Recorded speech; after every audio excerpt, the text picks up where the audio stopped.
Hello, and welcome back from your weekends. So there's a sports term called flooding the zone, and it basically means, as I construe it anyway, that let's say it's in a football situation, you might have 6 receivers running around, and there'd be only 4 or 5 defensive people able to cover them. And that's something that Donald Trump is very good at flooding the zone. During the 2016 campaign, he was doing so many things that were objectionable that it was kind of hard to figure out which thing you should focus on. And if you focused on that one thing, would you do it to the exclusion of other things that might be more important? And thus has run the course also of his presidency, right? I mean, one of the challenges, I think, to reining him in is at which turn on the track to actually grab those reins, because he's doing so many things that fall into the category of breaches of trust, of misuses of office, of acceptance of items of personal gain while in office. I mean, I could just sit here all day and so what do you do? How do you even know which thing you need to concentrate on? It isn't that there aren't any impeachable offenses, it's that there's so many, and any of which could really be spelled out as a basis for impeachment. And then there's sort of a contrasting value against that too, which is maybe the American people just don't want that. If they don't want it and you force it down their throats, then they turn on you, the impeachers, as opposed to the impeached. So we're going to talk about that today. We're also going to talk about one of the ways that President Trump seems very good at protecting himself, which is to do a lot of stuff in public, so that our Hercule Poirot instinct, which is to find the concealed act of wrongdoing, is kind of thwarted. No, it's already out there. He hasn't made any attempt to conceal it, although it should make us very nervous in those rare situations where he does. I mean, on those times where he kicks everybody out of the room except the interpreters and then asks for the interpreters' notes afterwards and stuff. You should be really worried when he does that. And then we're going to shift gears at the end, talk about another story that's disturbing in its own different way, and that is the story of elephants who are used to entertain people who die in the kind of captivity that includes their regular use to entertain people. This happened at the Big E this year with an elephant called Beulah. So we're going to explore that question and also how it's playing out in courts too. There's the next 10, 15 years, I think, in courts, you'll see more and more attempts to kind of define what sorts of standing and rights animals have. Non-human animals, obviously. All right, so we're going to start it all out, though, with James Downey, one of the people who really got me thinking this week about whether or not we're at a special moment. Opinions editor for the Washington Post. He wrote an opinion piece this weekend encouraging Congress to begin impeachment hearings now. James Downey, welcome to our show. Thank you for having me. So maybe we should begin with one of the places that you begin, and that is not with your words, but the words of Adam Schiff, House Intelligence Committee chair. He's talking to Jake Tapper over the weekend, and he says this. Well, Jake, I have been very reluctant to go down the path of impeachment for the reason that I think the founders contemplated in a country that has elections every 4 years, that this would be an extraordinary remedy, a remedy of last resort, not first resort.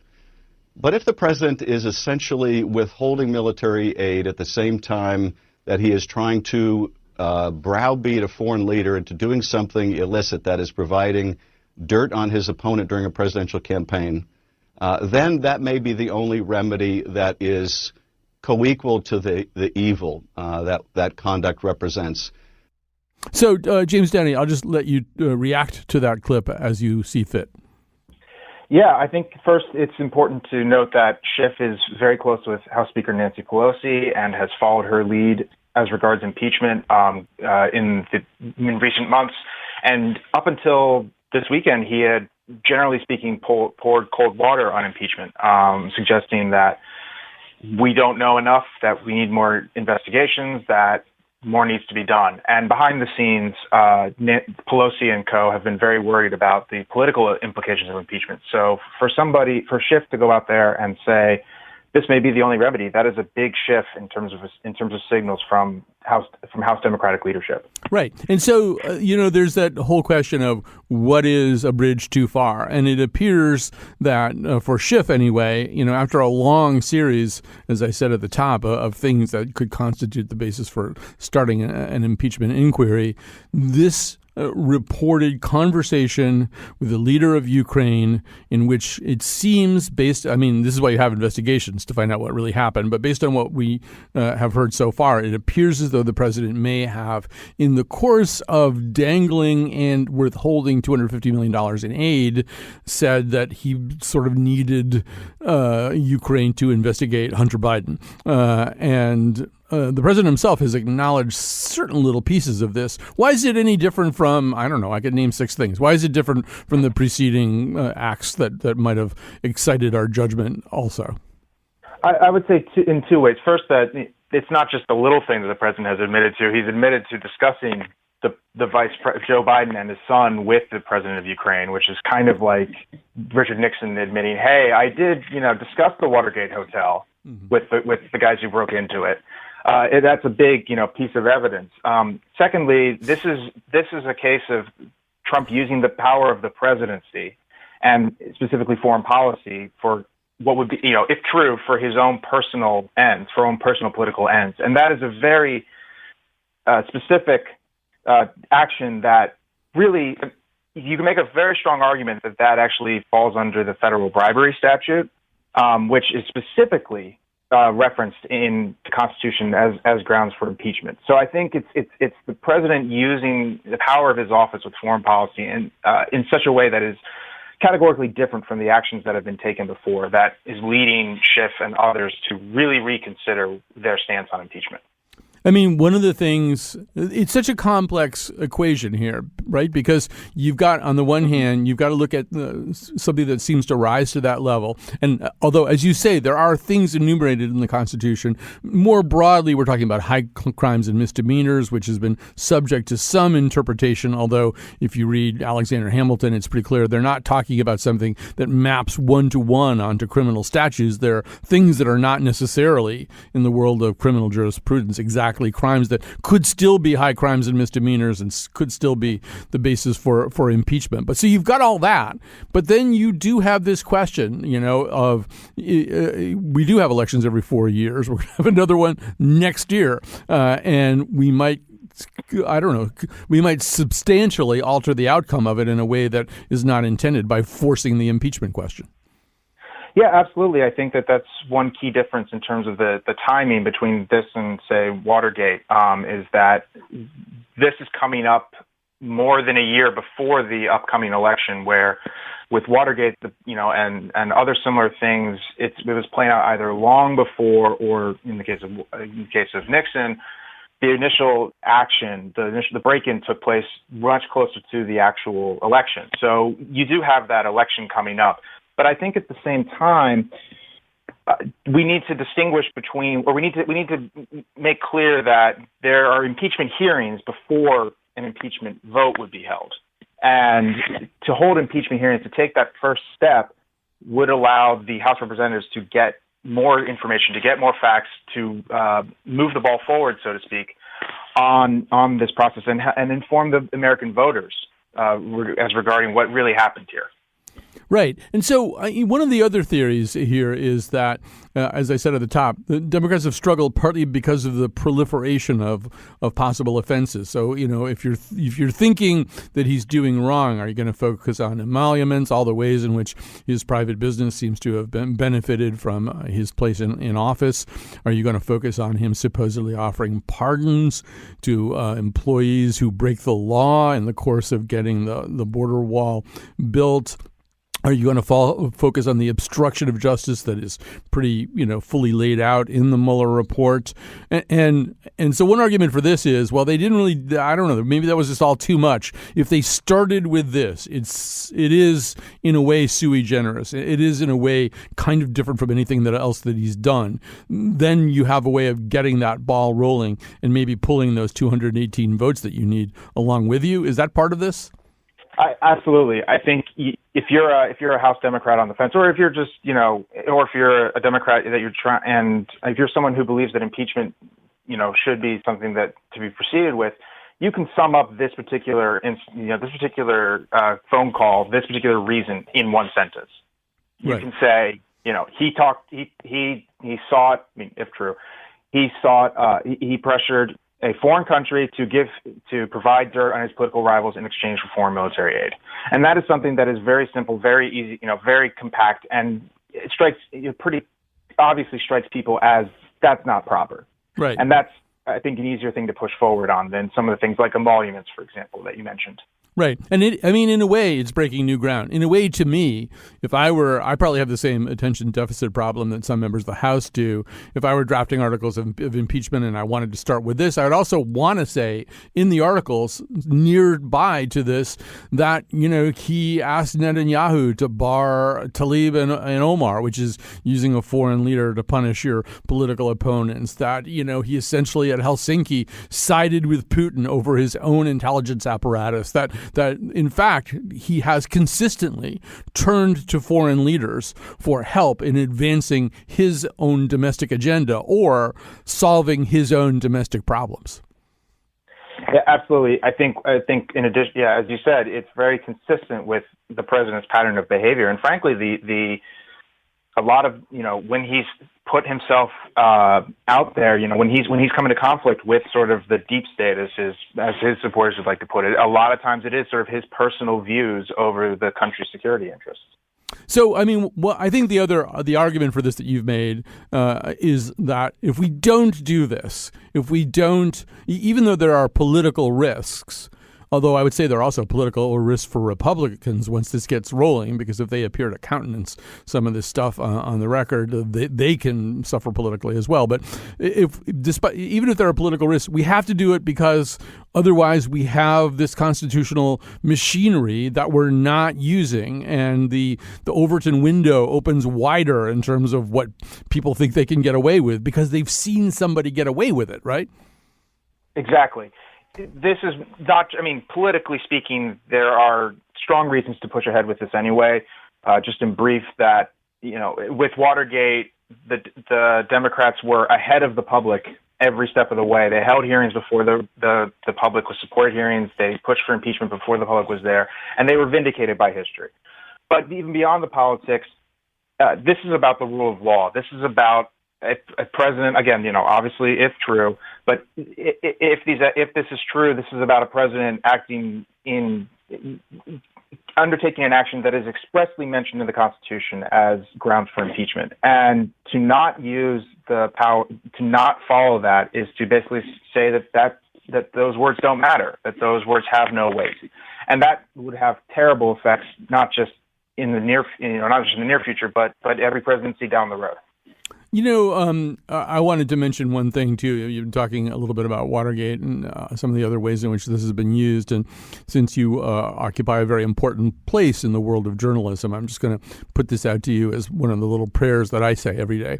If we get very far down the road with this, I am hopeful that members of Congress can get out of this mode that they're in, where they've all got to have their little 5 minutes of asking somebody questions, whether it's Brett Kavanaugh or Robert Mueller. Well, these hearings really should be conducted by a skilled set of legal counsel who are hired for their experience and knowledge of the law and procedure, and who know how to put together a game plan for asking the right questions to get the right answers. One of the ways that I think this could be substantially kneecapped is if everybody has to get their little gab time in front of the cameras. I'm thinking maybe their skittishness about doing this in the first place might finally discourage them from doing that. I have good news for you. I think I have good news for that. I think that the recent Judiciary Committee hearing with Corey Lewandowski, I think maybe the tipping point on that, where you had the staff counsel question Lewandowski at the end, and that was clearly the runaway success, for lack of a better term, for the Democrats. That this counsel, Barry Burke, was so much better at pinning him down and at getting him to admit what he'd done wrong, Lewandowski to admit what he'd done wrong, than all of the congressmen and women on the committee. And I think that House Democrats have to take note of that and have to incorporate that in any future impeachment-related hearings. So if you had 10 minutes to talk to Nancy Pelosi, but don't take 10 minutes to answer this question, what would you say to her right now? You know probably pretty well what her thinking is. And as you say, Adam Schiff has plenty of time to talk to Nancy Pelosi. What would you say to her to try to impress upon her that this is the right thing to do? I would say that history is always watching that. She's somebody who she is the first female Speaker of the House. She's already, etched her place in history, but that etching is not done yet. And the question is, are you going to use your constitutional powers or not? And that history will judge what you do right now, whether you stand to the side or act. Do you think that what is also needed are some Republicans to fairly soon join this chorus somehow? I mean, you're right about the fact that obviously, and those of us who were alive then remember it, and if we listen to Slow Burn, Leon Neyfak's podcast recounting it, we can remember it again, that it was necessary for a bunch of Democrats to climb out on the limb of Watergate, and for some journalists to do that too. And this is a slightly different situation, but I do find myself wondering at what point, I'm from the state of Lowell Weicker. I'm sort of wondering at what point, besides Mark Sanford and Bill Weld, you have people come forward and say, all right, we really can't condone this. This is too much. I think it's always helpful. I'm concerned that we'll see what happened to Justin Amash, who literally was driven out of the Republican Party when he came out and said that the Mueller report showed crimes worthy of impeachment, and he's no longer a Republican now. I just worry that basically what you're going to have is anybody who says that the president should be impeached or should be punished for his actions is going to be driven out of the party, rather than that the party's going to shrink rather than turn on the president. Right. Well, Lowell Weicker's not a Republican anymore either. He seems pretty happy. So it may not be the worst thing that could happen to you. Well, listen, James Downey, thank you so much for your time. James Downey, opinions editor for the Washington Post. He's got a piece over the weekend about starting the impeachment hearings now. Thanks for taking time out from what is no doubt a busy day. Thank you for having me. All right, so we're going to take a break, and then there's sort of another facet of this. I mean, we could do the whole show about this. We could do the whole next 4 shows about this. We're not going to do that. But there's another facet of this that we wanted to explore, and I mentioned it at the top of the show. It's the way that President Trump kind of turns the whole narrative that we're used to on its head. We're used to a Hercule Poirot narrative, Sherlock Holmes, or like Scandal or something. You're supposed to have to find out the thing that the person is concealing. And in many cases, President Trump doesn't really give us that chance.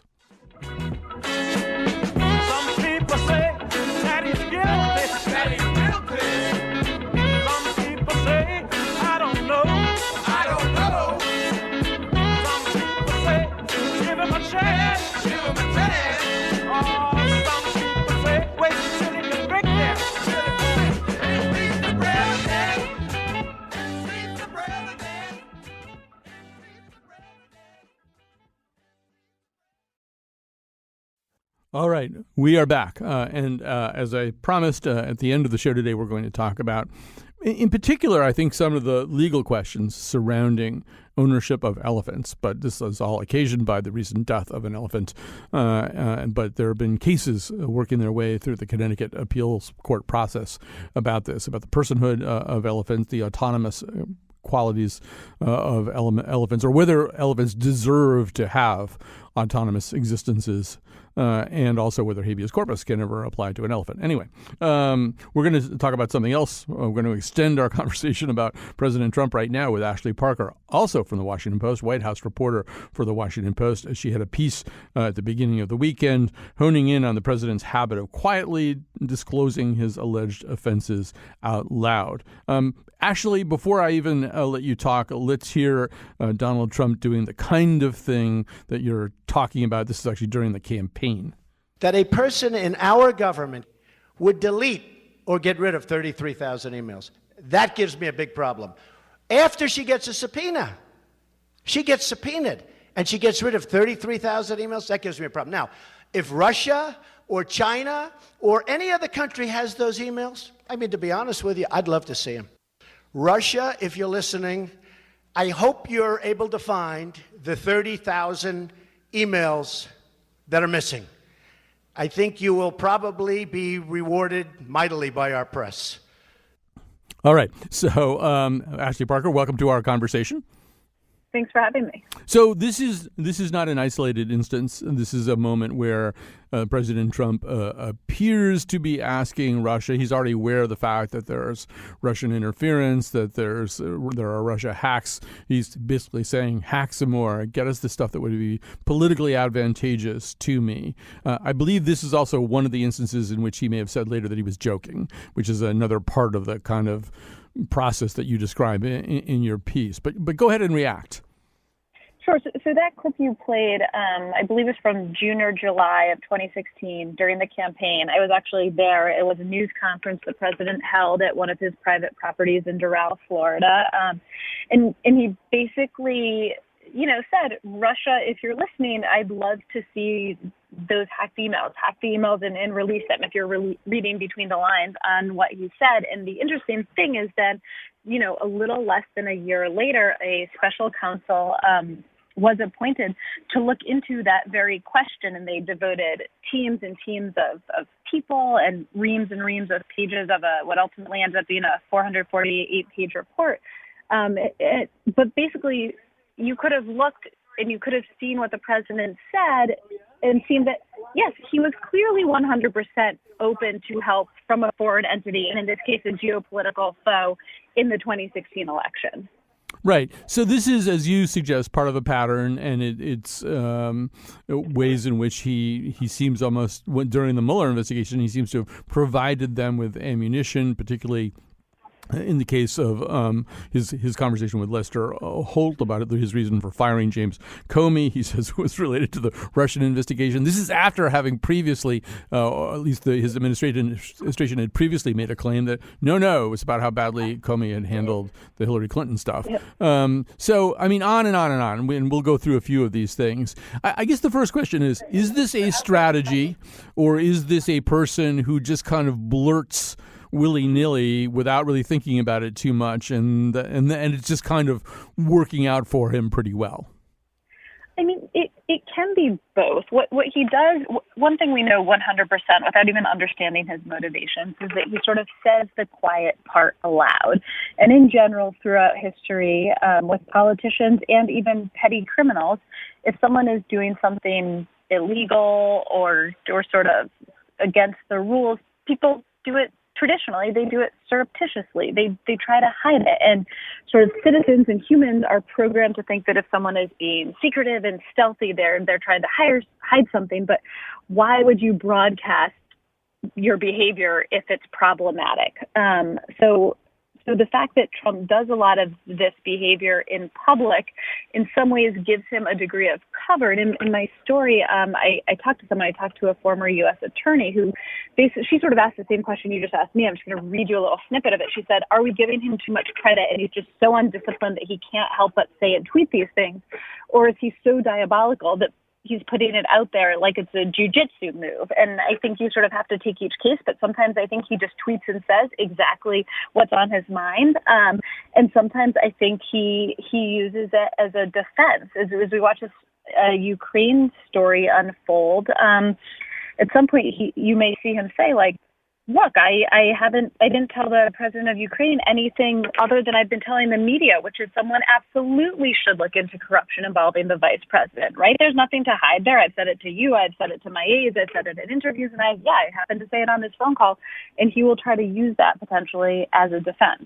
Yeah. And I think, I don't know. I mean, I guess I should be as agnostic as everybody else about what's going on there. But I think he's crazy like a fox to a certain degree. I think, for example, as you point out, he kind of laid the groundwork for this particular moment quite a while ago in talking to George Stephanopoulos, and he says, well, if this came up again and somebody had some information about my political opponent, let's say Norway, which is his favorite example country for some reason, let's say Norway, I think I'd want to see it. And when you do that, Ashley, it seems to me you are, once again, resizing the Overton window, the acceptable field of what's acceptable to say, what's acceptable to talk about, what might be normal, what might be a thing a reasonable person would do with no expectation that he or she was breaking the law. I mean, I think it might be a fairly clever strategy. I mean, in doing that, those comments to George Stephanopoulos, he was in a very major way signaling to foreign countries that, yes, we're open for business. Right now, does that mean that a foreign country will meddle or will send him something? We don't know that yet. And if they did, does it mean he would accept it? Again, we don't know that.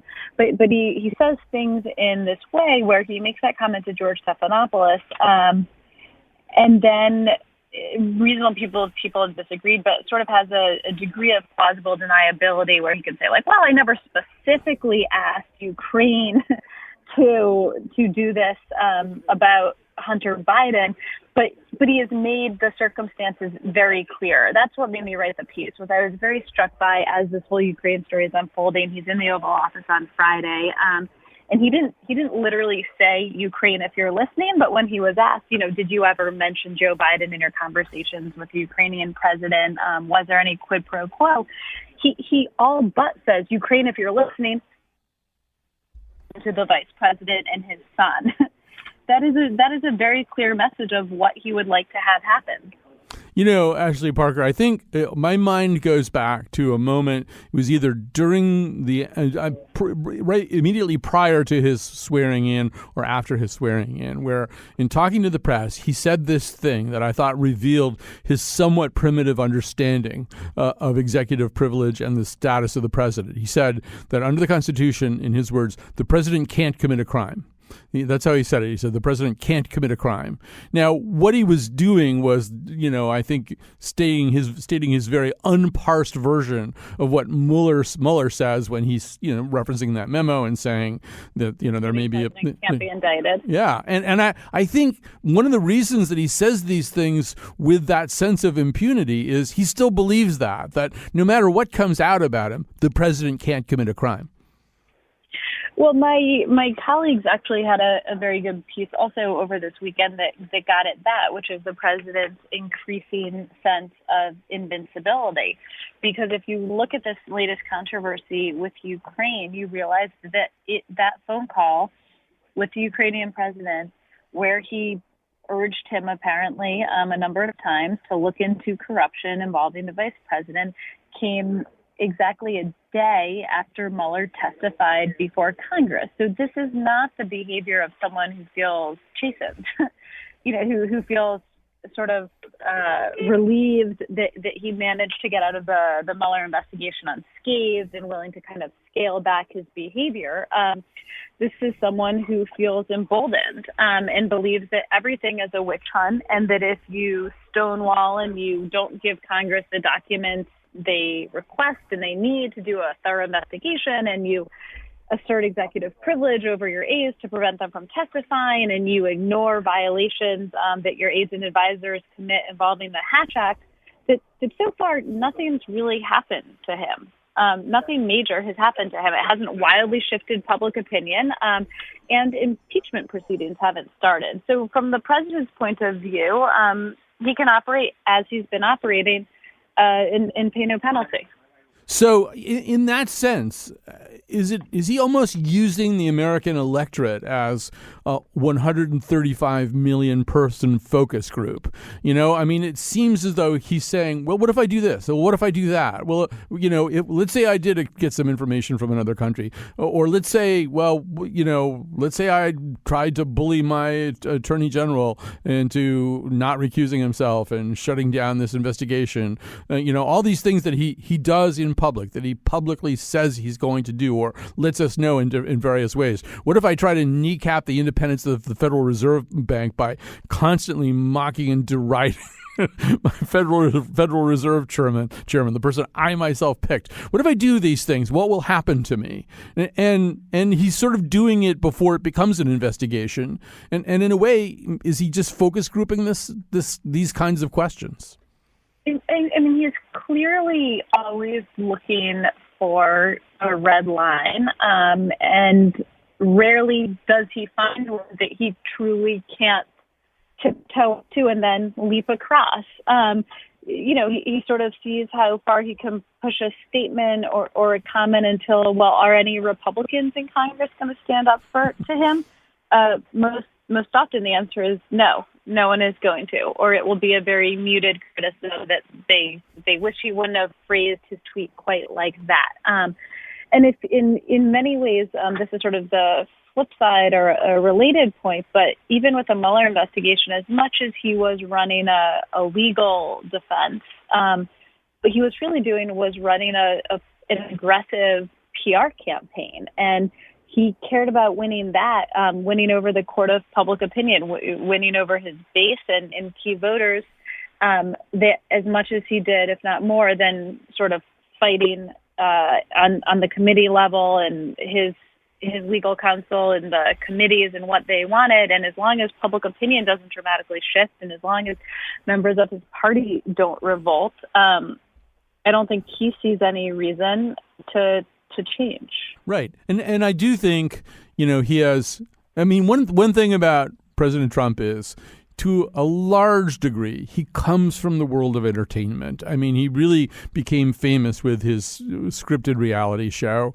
He does kind of understand, I think, how we consume information and some of the narratives that make up our understanding of the way the world works. Most of these narratives, unfortunately, arise from the world of fiction. I mean, I grew up on Perry Mason, where at a certain point, his associate, his detective, Paul Drake, would show up with a manila envelope, and Perry Mason would look at it, and now he would have the key piece of information that he needed. But whether it's Perry Mason or watching Olivia Pope in Scandal, we're sort of used to that idea. Brendan Nyan from Dartmouth says it in your piece, that we're not used to, and even the people in Congress who would be involved in pursuing something like impeachment are unaccustomed to the idea that the smoking gun is not to be sought out. The smoking gun has already been put on the table, and it's sitting there smoking, and the guy whose gun it is asking you whether you care.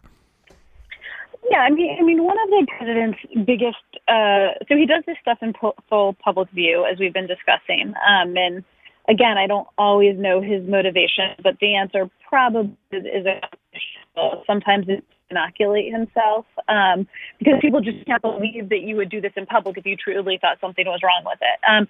And sometimes he's just doing it and then scrambling to cover it up. I know his aides were not thrilled with that Lester Holt interview. So, for instance, that was not a strategic sentence that he fired Comey because of Russia, right? So sometimes he just does it, and sometimes there seems to be more strategy involved. But yes, he intuitively understands narrative and story, and his big attribute, again, is his shamelessness, which is his willing to take something that most people would feel compelled to apologize for or be chastened by or feel embarrassed about, and not just lean into it, but sort of throw it back on his critics. And you see this in all manner of topics. So, for instance, when he sent out that racist tweet telling the 4 minority members of Congress to go back to where they came from, normally if a politician does that, sort of the traditional crisis communication 101 is apologize, delete the tweet and apologize. But what he did was he did not really apologize. And then he began calling his critics racist, right? So it's often, I'm not racist, you're the racist. I'm not the puppet of Russia, you're the puppet. I think we saw in one of the debates with Hillary Clinton, and in the court of public opinion, that seems to be a very effective strategy. Ashley Parker, I'm tempted to say, you're the large man with orange hair, but I won't say that to you. Ashley Parker, White House reporter for the Washington Post. Her piece over the weekend ran articulating this, but you should also seek it out and read it. Ukraine, if you're listening, how Trump tries to quell controversies by saying the quiet part out loud. Thanks for joining us today. Yeah, thanks for having me. All right. And in our final segment, we're going to talk about elephants. We're going to talk about elephants in captivity and whether there should be remedies for the use of elephants to entertain people. Believe him. Believe him.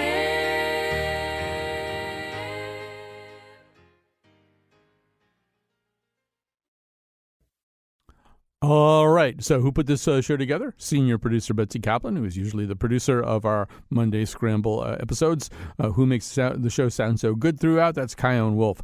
She's our technical producer there, running the board, picking out the music, all that kind of stuff. And we have some really cool shows coming up for you in the next few days, including one about trash cans on Wednesday. I think that's still on the schedule. And then on Thursday, our long-awaited show on the painter entrepreneurs, Bob Ross and Thomas Kincaid.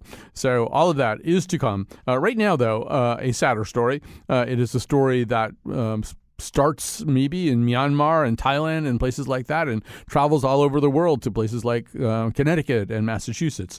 It's the story of elephants who are taken from their birthplaces, brought here, and used for everything from circuses to Indian weddings to political exhibitions. Apparently it's very popular for members of the Republican Party to rent an elephant symbolically for some big event that they're having. So all of that whole tradition came to kind of a sad conclusion last week at the Big E, where a 54-year-old Asian elephant named Beulah died of apparently natural causes. Beulah was one of 3 elephants owned by the R.W. Comerford Zoo in Goshen, Connecticut. So joining us now is Courtney Fern. Courtney Fern, Director of Government Relations and Campaigns for the Non-Human Rights Project, an organization that has attempted to look at the plight of animals who are placed in these situations and figure out what kind of rights they have, what kind of rights can be articulated on their behalf. Do they have to exist in a particular way where they're being made to perform and maybe placed in conditions that are either frightening or painful for them? So Courtney Fern, welcome to our conversation. Thank you for having me. So, where to begin? I guess we should begin with the death of Beulah. This is a case that you guys have been involved in. What do you know about this story, about what happened to Beulah, under what circumstances? Do we know the cause of death? What do we know about all of this? So right now what we know, we were sent from activists and concerned fairgoers photos and videos of Beulah prior to her death when she was at the fair. And she was being exhibited, being offered, I think they were charging people $20 to have an encounter with Beulah. They could go up and touch her, as well as have a photo opportunity with her. And people sent us videos of her laying down, apparently in distress, and people were very concerned about her treatment, how she looked, the manner in which she was being forced to stand on hours on end at the Big E. And we learned that on Sunday, September 15th, Beulah collapsed several times. After each time, Comerford Zoo employees forced her back onto her feet until she eventually collapsed and passed away. And it's just a very, very sad story. As of right now, I don't know if the USDA has confirmed her cause of death. I believe that Eugene Cassidy, the president of the Big E, has said she passed from a heart attack, but I don't know if that is yet to be confirmed by the USDA. You know, I talked in the introduction about 3 elephants. Another elephant in the possession of the R.W. Comerford Zoo has also died this year. Karen, the elephant, what can you tell us about that? Right. So Karen was an African elephant who was captured in the wild in 1981 and brought to the United States. She had been with the Comerford Zoo since 1984. So she was roughly 38 to 39 years old when she passed away in March of this year. We don't know anything about the circumstances surrounding her death. The USDA just recently confirmed that she did pass away in March 2019. The last time that we have seen her in public was last year in July 2018 at the Meadowlands Fair in New Jersey. And at that fair, it was very alarming, her appearance. She appeared to have necrotic skin all over her head. They were using the bullhook on her frequently, and she just appeared to be she didn't appear to be well. All right. We should say, by the way, that the Comerford operation did not respond to a request for even a guest to appear on here. They have issued a statement, which I can read later, but nobody from Comerford returned our invitation to join this show. Courtney, maybe one reason for that is there's been some litigation about all this that you guys have been sort of the leading point group on. This has been making its way through the Connecticut courts up to the appellate level. Explain what the litigation is about. Certainly. So since 2017, we have been arguing in the Connecticut courts that Beulah, Karen, and Minnie since they are self-aware, autonomous beings and are extremely cognitively and emotionally complex individuals, they should be declared legal persons with the right to liberty. And we're asking the courts to free them from their imprisonment at the Comerford Zoo and send them to an elephant sanctuary where they can live the life of an elephant. They can engage in their natural, innate behaviors with other elephants and live as similarly as they can to what they would have had they remained in the wild. Right. Well, we should say that this motion was joined by or supported by some kind of almost all-star level legal scholars and also philosophers. But ultimately, it was conducted as a habeas corpus motion, right? That was sort of the brunt of it. And that means that the court can, instead of looking at the specific conditions of these elephants, the way that they're living, whether they have necrotic skin or a bull hooks being used on them, just look at the question of whether habeas can apply to non-human animals. And that seems to be the way that they looked at it. The three-judge appellate court said, no, it can't. We can't use habeas this way. Yeah, I believe, and I'm not on the legal team, but I believe the ruling was based on a lack of standing. And so as of right now, we will be appealing to the Connecticut Supreme Court and hoping that they will hear our appeal. We also will be seeking a preliminary injunction against the Comerford Zoo to prevent them from taking Minnie outside the state while the case is ongoing. So, I mean, this is interesting. It could result ultimately in a landmark ruling. One of these days, there are going to be even more rulings than there have been about this kind of thing. But, on the other hand, some of the things that you just described, forcing Beulah to keep getting up when she was collapsing, keep getting up and performing or exhibiting herself at the Big E, not properly caring for these elephants, sometimes not having a personnel member in attendance when the elephant is being exhibited. So, you have a situation where maybe kids can be pulling on the elephant's ears or kicking the elephant or something. I mean, there's a lot of things there that might fall within normal cruelty to animal statutes that might fall with, and that have been cited against Comerford as USDA violations. Why not concentrate in that arena? Why go out on the limb of, a fairly abstract legal argument that's going to require judges to kind of reorient their thinking? Well, as you pointed out, the Comerford Zoo has been cited over 50 times for violations of the Animal Welfare Act, yet they still have been allowed to keep their elephants and other animals.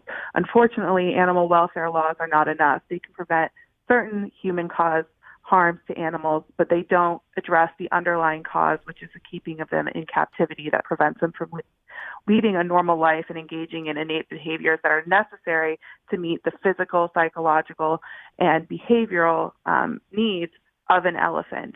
And the only way to do that is by recognizing their right to liberty.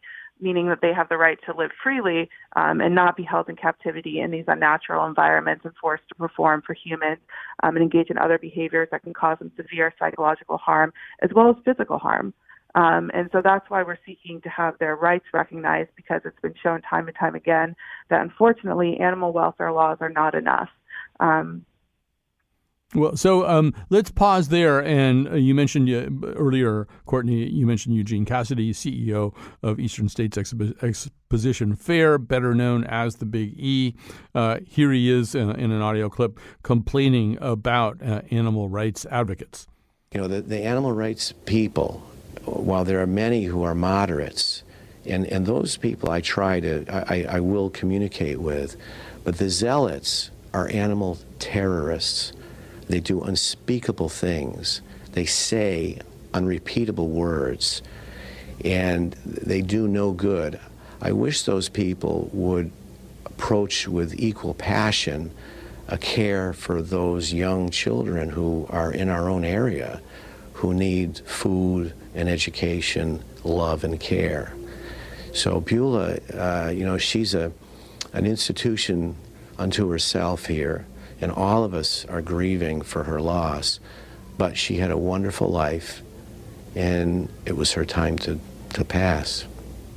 Courtney Fern, go ahead and react. So Eugene Cassidy reveals his total ignorance of what elephants need with every statement he makes. Elephants thrive in sanctuaries. I know he previously said that they don't. They thrive in sanctuaries where world-renowned elephant experts and highly experienced staff do all they humanely can to restore the elephant's freedom and allow them to heal. And clearly it's far easier to dismiss us and thousands of concerned area residents as zealous than to reflect on how the Big E might be blind to the elephant's suffering because they make money off of them under the guise of education. And speaking about educating children at fairs like the Big E, children learn what it looks like to subjugate an elephant. They don't learn what an elephant looks like or how they act in the wild. They only see an elephant that's suffering and standing idly in a completely unnatural environment in the middle of a parking lot in Massachusetts.